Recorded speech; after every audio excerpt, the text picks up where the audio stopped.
A Polícia Federal apreendeu cerca de 6 milhões de reais em ações contra crime eleitoral. Mas isso não passa de alguns trocados. Vem comigo. Antes de seguir, gostaria de pedir seu like nesse vídeo e sua inscrição nesse canal. Peço também, caso você possa e queira, sua contribuição clicando no botão Valeu ou se tornando membro aqui do blog do Cadu Amaral clicando no botão Seja Membro. Os membros do blog do Cadu Amaral têm acesso a conteúdos exclusivos e assim você ajuda a mais um espaço de luta contra o fascismo à brasileira. Ao final do vídeo, deixe seu comentário, concorde, discorde ou complemente. Mas sempre se lembre que só não vale xingar nem falar da mãe do povo. Compartilhe esse vídeo em todas as suas redes sociais e também no WhatsApp e no Telegram, se você tiver. Lembrando que se você é de Alagoas, você pode assistir ao blog do Cadu Amaral na TV Com Marcel, canal 12 da NET. Se você não é de Alagoas, você pode assistir a TV Com no link que está na descrição desse vídeo. Obrigado. E a Polícia Federal apreendeu quase 6 milhões de reais nesta semana, que antecede as eleições municipais de 6 de outubro. E esse dinheiro seria usado de forma irregular nas eleições deste ano. Em boa medida, convenhamos, para comprar votos. Mas também parte desse dinheiro poderia ser usado, melhor dizendo, para o pagamento de infraestrutura de campanha através de esquema de Caixa 2 ou de falsas doações. Se usa o CPF de alguém para doar, mas esse dinheiro não era do CPF registrado, enfim. Mas esse valor apreendido, até o momento que eu gravo esse vídeo, não passa de troco de pão. As campanhas eleitorais, elas estão muito caras, muito ruins, despolitizadas e sem debate público efetivo. No noticiário, por exemplo, a gente só vê os candidatos a prefeito, somente os candidatos às prefeituras é que tem exposição no noticiário, e debates, enfim. Então, os candidatos a vereador, que são muitos, em muito maior número, têm muita dificuldade em se destacar na campanha eleitoral. Daí, muitos deles partem para a estrutura, para a infraestrutura. Seja a estrutura boa, digamos assim, com material de campanha, vídeos bem elaborados, bons panfletos, etc., bandeiras, todo esse tipo de coisa, seja com essa do esquema de comprar votos. Mesmo com o fim do financiamento empresarial de campanha, o poder econômico ainda é muito determinante nas campanhas eleitorais. Só para a gente ter uma ideia, dizem os profissionais da política aqui em Alagoas, evidentemente de forma reservada, sem aparecer, etc., que para eleger um vereador em Maceió, o custo médio que se gasta na campanha eleitoral é de 2,4 milhões de reais. Mas o valor máximo que a legislação eleitoral permite de recurso para um candidato a vereador em Maceió, capital de Alagoas, é de R$ 326.140,05. Temos uma diferença grande aí. E esse valor varia, o valor por vereador, possível de ser gasto, total que pode ser disponibilizado, esse valor varia de acordo com a quantidade de eleitores das cidades.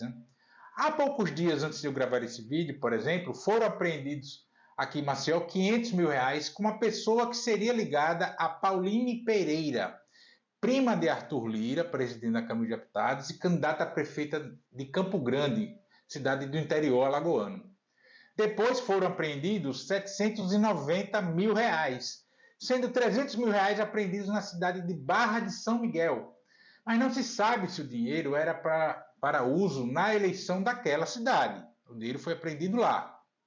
O prefeito dessa cidade é Benedito de Lira, pai de Arthur Lira. O restante, R$ 490 mil, foram apreendidos na cidade de Arapiraca, segunda maior cidade de Alagoas, e também não se sabe se o valor seria usado, até o momento que eu gravo esse vídeo, evidentemente, se o valor seria usado na eleição de Arapiraca. A cidade de Arapiraca tem como prefeito Luciano Barbosa, do MDB de Renan Calheiros, mas que também é aliado de Arthur Lira. Aliás, Renan Calheiros e Arthur Lira estão no mesmo palanque de 26 candidaturas a prefeito aqui em Alagoas. Se você quer saber um pouco mais sobre isso, volta um vídeo aqui no canal, né? Então, quando acabar esse, se você tiver curiosidade, volta um vídeo e você vai entender um pouco essa relação entre o Renan Calheiros e o Arthur Lira nas eleições deste ano aqui em Alagoas. O concreto é que a fiscalização sobre as campanhas eleitorais ela é péssima. Seja em efetivo para conseguir fiscalizar, seja por leniência e até conivência. E isso ocorre no Brasil inteiro. Essa prática de compra de voto e até de caixa 2 ocorre em todos os lugares do país. Existem várias formas de comprar voto, tá? Seja nessa coisa do dinheiro direto, seja com empregos em cargos de comissão. Mas o que é pego em dinheiro é a parte ínfima do que circula nas campanhas eleitorais Brasil afora. O nosso modelo eleitoral precisa mudar. Votar nominalmente para o parlamento é um convite a esse tipo de libidinagem, digamos assim. E as emendas parlamentares também alimentam esse tipo de coisa e anos antes das eleições ocorrerem, porque as emendas chegam às cidades brasileiras de forma perene, constante, etc. E quanto menos ideias forem debatidas nas eleições proporcionais, mais o poder do dinheiro, mesmo esse por baixo dos panos, vai imperar. E nesse jogo, o Centrão domina e elege a maioria de prefeitos e vereadores pelo Brasil. E estes eleitos se tornam os cabos eleitorais, os principais cabos eleitorais para as eleições ao Congresso Nacional. Em 2026, teremos as eleições gerais. E prefeitos e vereadores eleitos neste ano, em 2024, serão os principais cabos eleitorais para deputado federal, essencialmente daqui a 2 anos, em 2026. Ou seja, com essas emendas chegando, elas inundam suas bases eleitorais, que se geram obras e serviços, o que por si só é de um potencial eleitoral enorme.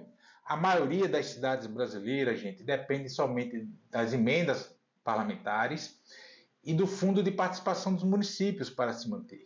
Não tem arrecadação própria ou não uma quantidade suficiente que garanta a manutenção de serviços, o pagamento de salários, etc. E se existir esquema de fazer caixa com a contratação desses serviços e dessas obras, está aí o caixa 2 para as campanhas eleitorais. Seja para bancar estrutura além do permitido legalmente, seja para comprar votos pela via direta, fazer lista de cadastro e dar dinheiro a eleitores. Ou até falsos doadores. Muitos doadores registrados só tiveram seus CPFs cadastrados junto à Justiça Eleitoral. Mas o dinheiro depositado ali não é dessas pessoas que doaram, que estão cadastradas como doadores. Esse dinheiro muitas vezes vem dessa engrenagem de recursos de contratação de serviços e obras que eu acabei de citar. Por isso, eu defendo particularmente o voto em lista fechada para os parlamentos, que a gente passe a votar somente nos partidos. Hoje nós temos um sistema de lista aberta. Por isso que todo candidato a vereador ou a deputado, os 2 primeiros números dele são os números do partido ao qual ele pertence. Então, você está dizendo assim, eu voto nesse partido e no candidato em específico. Aí são os outros 3 números. No caso agora, para vereador, que a gente tem 5 números registrados. E eu defendo particularmente o voto só no partido. Não é o modelo perfeito, nem de longe, mas estimula o debate programático, por exemplo. O meu partido defende isso, outro partido defende aquilo, e não fica um monte de candidato a parlamento bancando o mini executivo, né? Ah, eu fiz obra, eu trouxe isso, eu trouxe aquilo, que vereador, deputado não executa nada, tudo lorota. Mas muitas das vezes são as emendas deles nos parlamentos que fez com que o Poder Executivo realizasse aquela obra ali, etc. E aí acaba se viciando nesse jogo. Nós temos parlamentares, que eu costumo brincar aqui nos vídeos, etc., de parlamentares despachantes, que não defendem concepção de sociedade nenhuma e atuam somente nessa coisa de despachar emendas, fazer ponte entre Poder Executivo e base parlamentar, etc., enfim. Além do que, votar em partidos reduz o custo das campanhas, porque em vez de centenas de candidatos, Maceió, capital de Alagoas, tem mais de 300 candidatos a vereador. nós teríamos somente algumas dezenas de partidos pedindo votos. Nesse momento que eu gravo esse vídeo, há 29 partidos registrados no Tribunal Superior Eleitoral. Você pode até achar que é muito, achar que é pouco, não importa. Mas nós teríamos uma redução aqui em Maceió de mais de 300 para 29. E aí os partidos elaboram a sua lista por ordem da votação que tiverem, aprovada em instância, etc. Pode-se até criar regras públicas gerais para todos os partidos, mas aí você fica sabendo, né? Se o partido A fizer 2, é fulano e beltrano.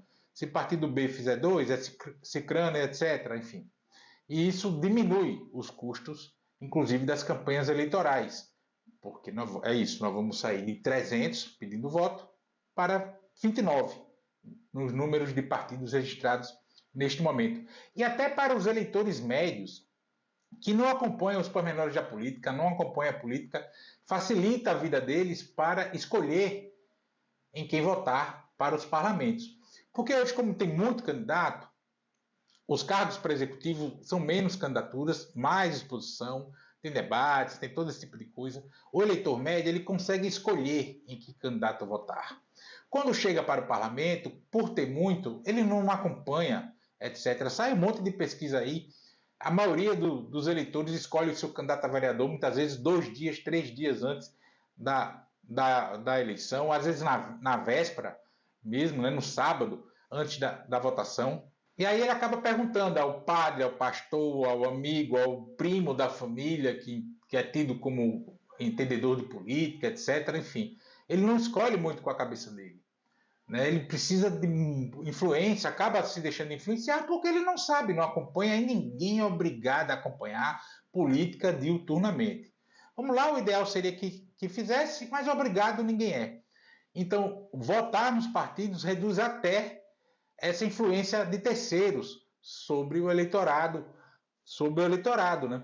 Porque aí o eleitor médio, ele consegue escolher, eu prefiro o partido A, B ou C, etc.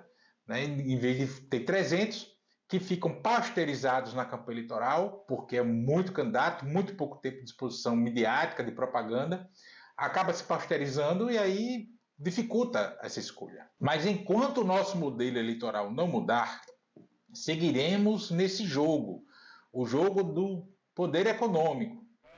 E se não houver o fortalecimento do debate político, de ideias e uma diminuição brusca dos custos de campanha, essa será a tônica das eleições, inclusive com o Centrão dominando a disputa parlamentar.